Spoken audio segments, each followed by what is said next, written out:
Praise the Lord, जय मसीह की। हमारा आज का जो कीवर्ड्स है वह है उत्पत्ति 17 का 1। वहां पर ऐसा लिखा हुआ है कि परमेश्वर ने अब्राहम से कहा कि अब्राहम मेरी उपस्थिति में चल और सिद्ध होता जा। विच मीन्स कि अब्राहम बुला लिया गया था।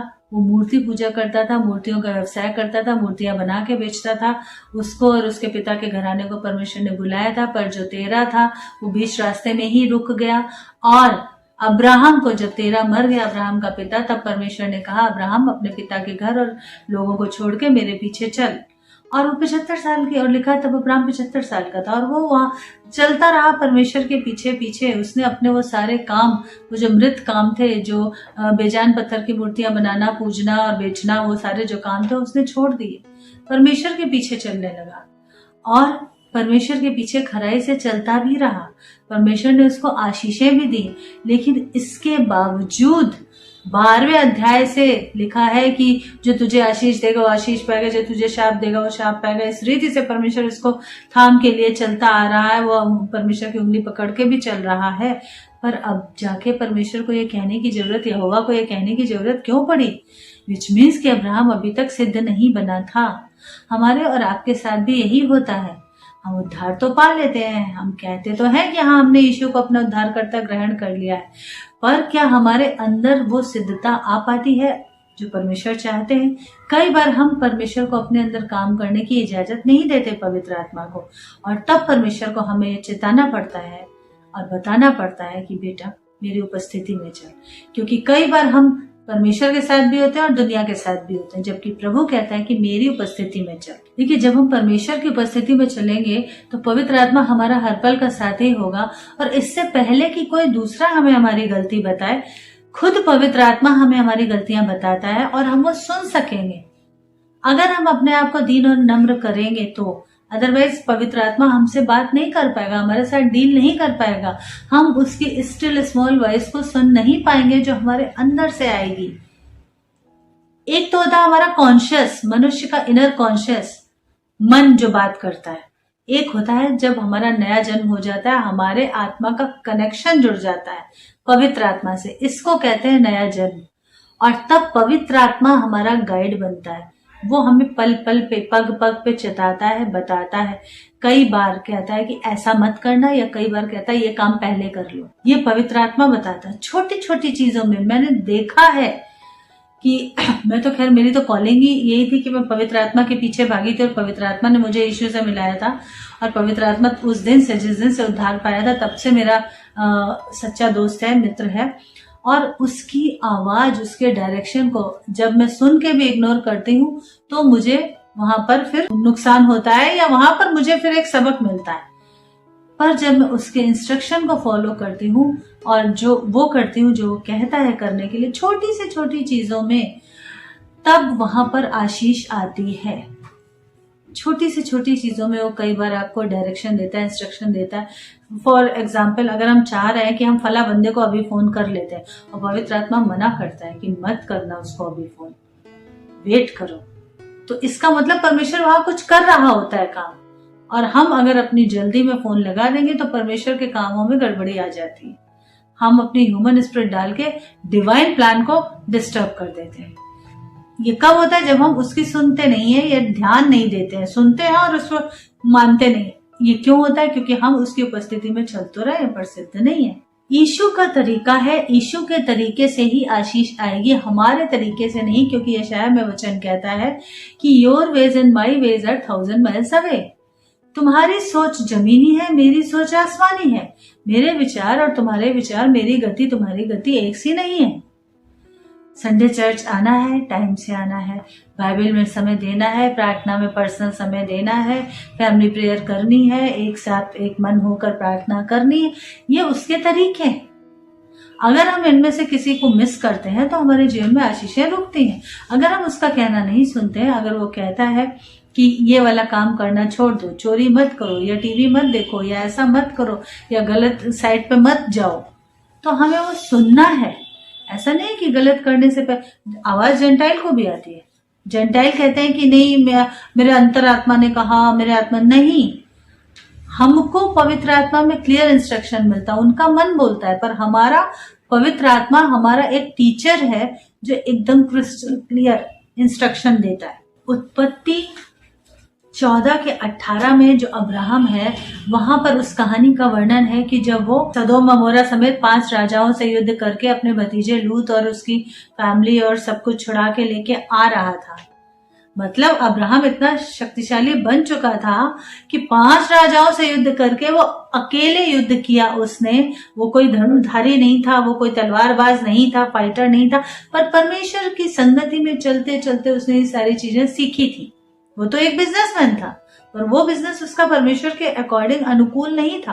वो बिजनेस छुड़वा दिया परमेश्वर ने मूर्तियां बेचने का, और परमेश्वर ने यहाँ पे उसको बहुत सारी चीजें सिखाई थी। परमेश्वर ने उसको इतना समृद्ध किया था कि उसके घर में उसके अपने 300 तलवारबाज, उसके अपने 300 सैनिक हो गए थे।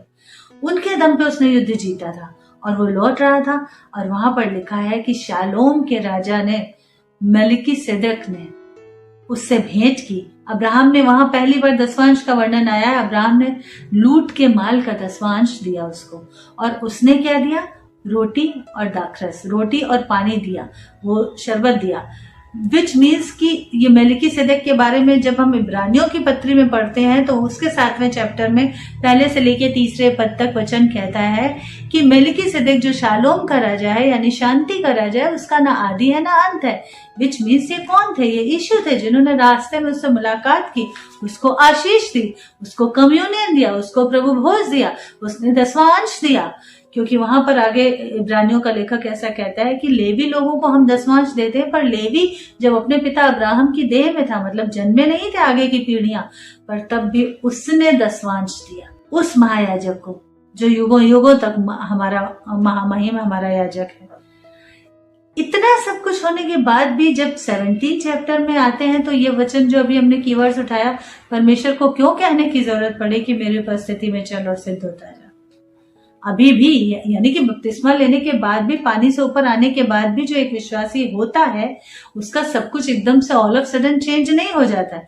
पर हमको अपने आप को हम्बल करना है और कोऑपरेट करना है उस प्रोसेस के साथ जो परमेश्वर पवित्र आत्मा के जरिए हमारे अंदर छांटाबीनी कर रहा होता है। काट छाट के प्रोसेस को हमें कोऑपरेट करना है। होता क्या है कि कई सालों तक चर्च आने के बाद भी हम अपनी मर्जी चलाना, अपने प्रेयर पॉइंट देना, अपने तरीके से प्रार्थना का उत्तर आ जाए, ये वाली बात करना नहीं छोड़ते। हम परमेश्वर को बताते हैं, प्रभु ऐसे प्रेयर का आंसर दे, वैसे प्रेयर का आंसर दे। ये ठीक है, तो आप कहेंगे क्या हम बताए नहीं? क्या हम ये कहें जो तेरी मर्जी? जो नहीं, जो आपके दिल में है बेशक बताइए, जो आपको चाहिए बेशक अपनी डिमांड रखिए, मांग रखिए। क्योंकि बच्चे अगर पिता से नहीं मांगेंगे तो किससे मांगेंगे? वो हमारा पिता है, हम उसकी औलाद है, हमें उसको अपने दिल की बात बतानी है। पर हमें कहना यह है कि प्रभु हम तेरी मर्जी पे सदा हाँ और आमीन कहेंगे, पर हम तो उसको डायरेक्शन देते हैं कि ये वाली प्रेयर आंसर कर और ऐसे आंसर कर। परमेश्वर हंसता है हमारी बचकानी बातों पे। हमें भी कदम कदम पे अपने आप को जांचने की जरूरत है। जब हम सालों से विश्वासी हैं तो भी हमें अपने आप को बराबर रीचेक करते रहना है। पौलुस कहता है मैं हर दिन अपने आप को जांचता हूँ ताकि औरों को प्रचार करके आप निकम्मा न ठहरो। मैं अपने शरीर को मार कूट के वश में लाता हूँ। विच मीन्स कि हमें टाइम पे अपने आप को जांचते रहना है, परखते रहना है कि भैया पहले दिन जितना विश्वास किया था, आज चलते चलते कहीं उस विश्वास में कमी तो नहीं आ गई? वो जो खौलाहट थी, वो जो पहला सा प्रेम था, वो कहीं ठंडा तो नहीं पड़ रहा? अगर वो आग ठंडी पड़े तो वचन से और प्रार्थना से, अन्य भाषा की प्रार्थना से, पवित्र आत्मा की मदद से उस आग को और खौलाएं। क्योंकि जागते रहो, लिखा है वचन में, अंत के दिनों में बहुतों का प्रेम ठंडा पड़ जाएगा। प्रार्थना ये करो कि प्रभु हमारे अंदर तेरे उस प्रेम की खौलाहट बढ़ती जाए। बचपन में जितना प्रभु से जो बाइबल क्रिश्चियन है, बचपन में बहुत प्यार था, प्रभु से संडे स्कूल जाते थे, सब करते थे। आज क्या? आज भी बहुत जरूरत है कि दुनिया में रम ना जाएं, मन ना लगाएं आज भी। क्योंकि दुनिया में रहते हुए कई बार टेम्पटेशंस आते हैं, कई बार लालच आता है। गेहजी का एग्जाम्पल हम देख सकते हैं। गेहजी रात दिन रहता था एलिशा के साथ, पर फिर भी उसके अंदर का लालच गया नहीं था। नामान कोड़ी के पीछे पीछे भागा था, झूठ बोल के वो जो भेंट राशि जो एलिशा ने ठुकरा दी थी वो लेके आया था। कहानी जानते हैं हम लोग। और यही वजह थी कि गेहजी की आंखें, आत्मिक आंखें बंद थी। दूसरा राजा 6 अध्याय उसके 17वें पद में हम देखते हैं, 6 बाब की 17वीं आयत में ऐसा लिखा हुआ है कि एलिशा ने प्रार्थना की, तब उसके सेवक की आंखें खुली। कैसे खुली? जब दुश्मन के राजा को ये पता चला कि जो भी प्लानिंग हम बनाते हैं इजराइल के राजा के खिलाफ, वो वहां पे जो प्रॉफिट है, जो भविष्यवक्ता है एलिशा, उसको पता लग जाती है। उसका परमेश्वर यहोवा उसको सब रिवील कर देता है और वो जाके अपने राजा को बता देता है, और उसका राजा हमारी उस प्लानिंग के अगेंस्ट में एक स्टेप लेके हमारे छापेमार युद्ध, जो उन दिनों ऐसे ही युद्ध होते थे ना, छापामार युद्ध, तो हमारे जाल में फंसने से बच जाता है। तो उसने पहले अपने सैनिकों पे डाउट किया। उसने कहा कि कौन भेदिया है जो हमारा जो चक्रव्यूह, जो रणनीति बनाते हैं हम लोग, उसको जाके इजराइल के राजा को बताया था और वो बच जाता है।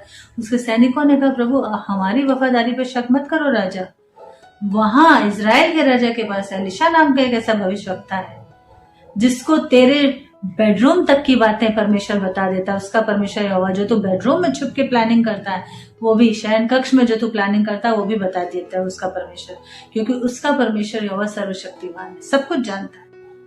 और तब वो राजा जो है वो इजराइल के राजा को छोड़ के एलिशा का दुश्मन हो गया कि ये इसको टारगेट करो, इसको पकड़ो, इसको मार डालो, ये नहीं रहेगा तो मेरी गुप्त बातें बताने वाला राजा को, इजराइल के राजा को कोई नहीं रहेगा, तब हम इजराइल पे कब्जा करेंगे, तब हम इजराइल के राजा को मार डालेंगे। तो उन्होंने ऐसा लिखा है उस कहानी में, इस चैप्टर में। ये एक सच्ची घटना है जो कि घटी है। दूसरे राजा के 6 अध्याय में, 5वें अध्याय में हम पढ़ के देख सकते हैं 6 चैप्टर में, कि वहां पर चारों तरफ से घेर लिया एलिशा को। जिस पहाड़ पे, जिस पर्वत पे वो रहा करता था, जहां वो प्रार्थना किया करता था, उसको चारों तरफ से उस दुश्मन राजा की सेना ने घेर लिया। और जब एलिशा के सेवक गेहजी ने देखा तो वो डर गया। उसने कहा, हाय स्वामी, अब तो हम नाश हो जाएंगे, ये शत्रु राजा ने हमको घेर लिया है, हमारे राजा को, इजराइल के राजा को छोड़ के उल्टा हमारे पीछे पड़ गया, अब हम नाश हो जाएंगे। क्यों उसकी आत्मिक आंखें बंद थी? क्योंकि उसके अंदर दुनिया अभी भी समाई हुई थी, लालच अभी भी समाया हुआ था, झूठ अभी भी बसा हुआ था, उन चीजों से वो अभी भी निकल नहीं पाया था। तब एलिशा ने प्रार्थना की कि परमेश्वर मेरे सेवक की आंखें खोल दे। और तब उसने जब आंखें खोल दी, तब उस आत्मिक आंखें, ये फिजिकल आईज उसकी खुली हुई थी, आत्मिक आंखें बंद थी, तब परमेश्वर ने जब उसकी आत्मिक आंखों को खोला है, तब गेहजी को दिखाई दिया कि वो जो राजा की सेना घेरे, उसके चारों तरफ हजारों हजार स्वर्गदूत हाथ में नंगी तलवार लिए यहोवा की सेना खड़ी है हमारी रक्षा के लिए। और तब एलिशा ने कहा, जो हमारी ओर है वो उनसे कहीं अधिक सामर्थ्य है जो उनकी ओर है। हमारा परमेश्वर यहोवा हमारे विरुद्ध लड़ता है, तू क्यों डर रहा है? दूसरा राजा उसके 8वें अध्याय उसके 4थे और 5वें पद में ऐसा लिखा हुआ है, 8 बाब की 4थी 5वीं आयत में, कि गेहजी जो था वो राजा के भवन में उपस्थित रहता था और एलिशा के जो आश्चर्यक्रम होते थे वो सुनाया करता था। खुद तो कुछ नहीं करता था, पर जो एलिशा के आश्चर्यक्रम होते थे वो सुनाया करता था। मतलब गप्पे हाँकने का उसको बड़ा बुरा रोग था। और इसका ये भी मतलब है कि इतना ज्यादा बातचीत में बातूनी था, एक्सपर्ट था, कि राजा तक के महल तक उसकी पहुंच थी। राजा उससे गप्पे हाँका करता था, राजा को बड़ा मजा आता था, एलिशा के आश्चर्यक्रम बताता था। अच्छा ऐसा किया एलिशा ने, अच्छा ऐसा किया एलिशा ने, हाँ ऐसा मुर्दा जिला दिया, ये कर दिया। लेकिन गेहजी का खुद का जो स्पिरिचुअल लेवल था वो कहीं नहीं था, वो सिद्ध नहीं था। रहता था एलिशा के साथ, उद्धार हुआ था, पर वो सिद्ध नहीं हो पाया क्योंकि उसने दुनियादारी पे मन लगाना नहीं छोड़ा। हम कई बार आ जाते हैं, उद्धार हो जाता है, पर जो बाहर की दुनिया हमारे अंदर बसी हुई है उस दुनिया को हम निकाल नहीं पाते। जब तक उस दुनिया को हम निकालेंगे नहीं, उसकी फ्लैशी चीजों को, मोह माया तंत्र जो है उसको जब तक निकालेंगे नहीं, तब तक मसीह का शुद्ध वचन पूरा अधिकार नहीं ले पाएगा हमारे जीवन पे, और तब तक हमारी आंखें आत्मिक खुलेंगी नहीं। अगर अभी तक हम छोटी छोटी बातों का बुरा मान रहे हैं तो इसका मतलब तो ये है कि हमारी आत्मिक आंखें पूरी तरह से बंद है। अभी तक हम सिद्ध हुए ही नहीं है। जो बातें हमारे करेक्शन के लिए कही जा रही हैं, हमारा कोई अगुआ बोल रहा है या पास्टर बोल रहा है या कोई बोल रहा है, तो हम उस चीज को बुरा मान के बैठ रहे हैं, तो वो इसका मतलब ये हुआ कि हमारी आत्मिक आंखें खुली ही नहीं है। सोचो, जिन लोगों ने हमारे उद्धार के लिए, हमारे आशीषों के लिए प्रार्थनाएं की हैं, अगर वो लोग भी हमको कुछ इंस्ट्रक्शन दे रहे हैं या करेक्शन कर रहे हैं तो हम बुरा मान जा रहे हैं। हम सोचते ही है कि हम बहुत आत्मिक हैं। हम भूल जाते हैं कि यही लोग हैं जिन्होंने हमारे लिए रात दिन आंसू बहा बहा के आशीष की, उद्धार की प्रार्थनाएं की थी। विच मीन्स कि हमारे वेल विशर है, ये हमारे शुभचिंतक हैं जो परमेश्वर की ओर से हमारे जीवन में भेजे गए हैं।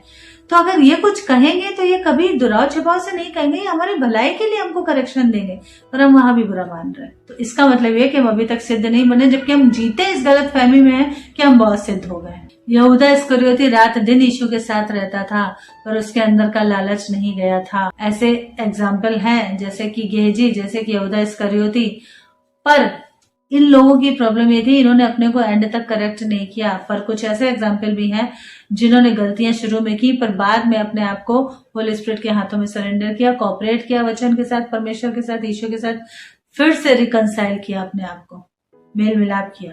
जैसे पतरस, जैसे पौलुस, पतरस ने इनकार किया था, पर बाद में वो फिरकर यीशु की ओर आया, उसने यीशु को देखा और रोया और पछताया। पौलुस पहले कहता है कि जो अच्छा काम चाहता हूँ वो नहीं कर पाता हूँ, पर बाद में वही पौलुस कहता है imitate me as I imitate Jesus.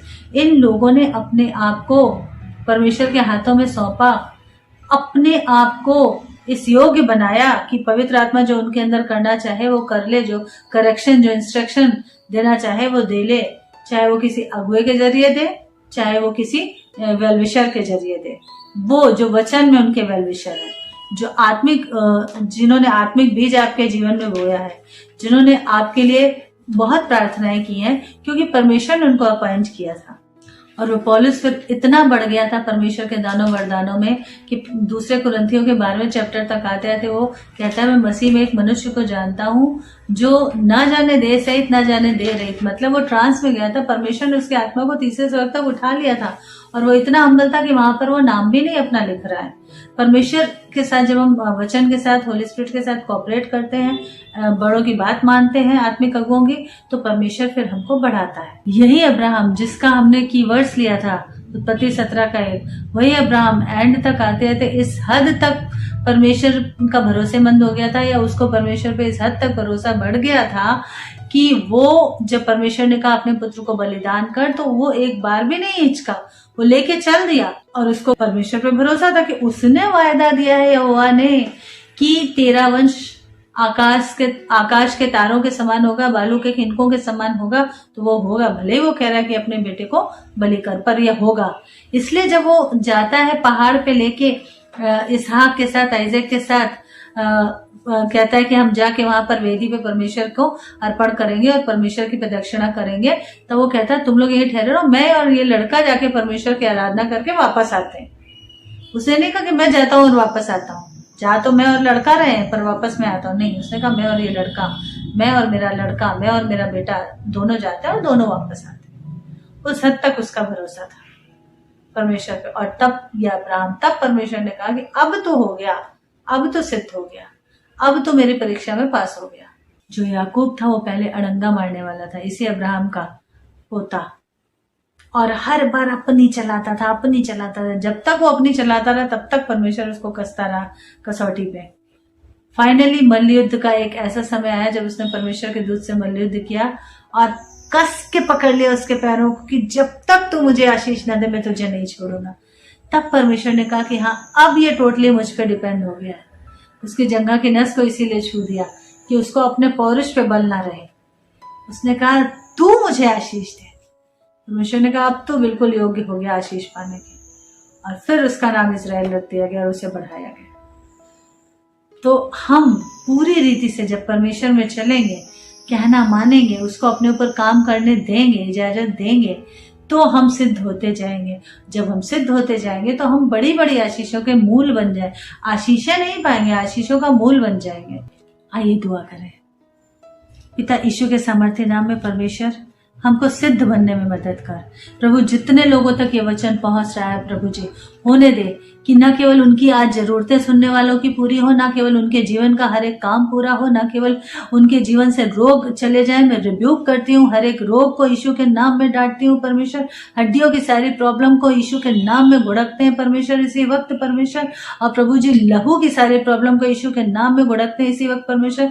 जो लोग देख रहे हैं, जो लोग सुन रहे हैं परमेश्वर, बाद में जिन जिन तक ये वचन जाएगा परमेश्वर, हीलिंग की, चंगाई का जो अभिषेक है वो बहेगा उनके जीवन में परमेश्वर इस वचन के द्वारा। क्योंकि जब वो कहेंगे कि हाँ प्रभु हम तेरे साथ हैं, हाँ प्रभु अब तू जैसे चाहता है हमको मोल्ड कर, हाँ प्रभु हम सिद्ध बनना चाहते हैं, और तब परमेश्वर तेरी आशीषें उतरेंगी, आशीषों के झरोके खोल कर तो अपने उन बच्चों के जीवन में आशीष बरसाएगा। खासतौर से आज जो दो बातों के लिए पवित्र आत्मा ने इस पर अगुवाई की है कि जो जितने भी ब्लड के तकलीफें हैं, ब्लड के रोग हैं, वो यीशु के नाम में नॉर्मल हो रहे हैं, शुगर लेवल नॉर्मल हो रहे हैं, ब्लड के जितने भी और दूसरी तकलीफें हैं वो सारी ठीक हो रही हैं, हड्डियों की सारे जो रोग है वो चंगाई पा रहे हैं, चाहे वो मनकों का गैप हो, चाहे वो कोई भी बात हो।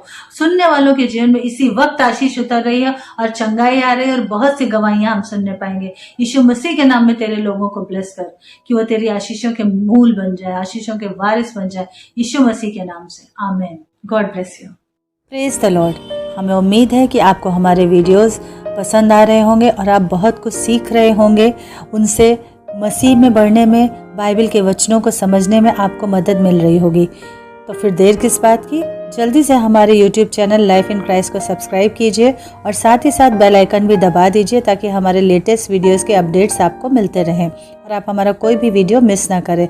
और हाँ, दूसरों के साथ ज़रूर शेयर कीजिए ताकि वो लोग भी बाइबल के वचन की समझ में और यीशु के साथ अपने मजबूत रिश्ते में आगे बढ़ सके, उन्हें भी यीशु के आने के दिन के लिए तैयार होने में मदद मिल सके और बहुत से ऐसे लोग जो नहीं जानते मसीहा को, वो जान सके अपने सच्चे परमेश्वर और ज़िंदा खुदा को। और साथ ही साथ हमारा जो फेसबुक पेज है वॉल ऑफ फायर, उसको भी ज़रूर से फॉलो कीजिए और ज्वाइन कीजिए। Thank you and God bless you.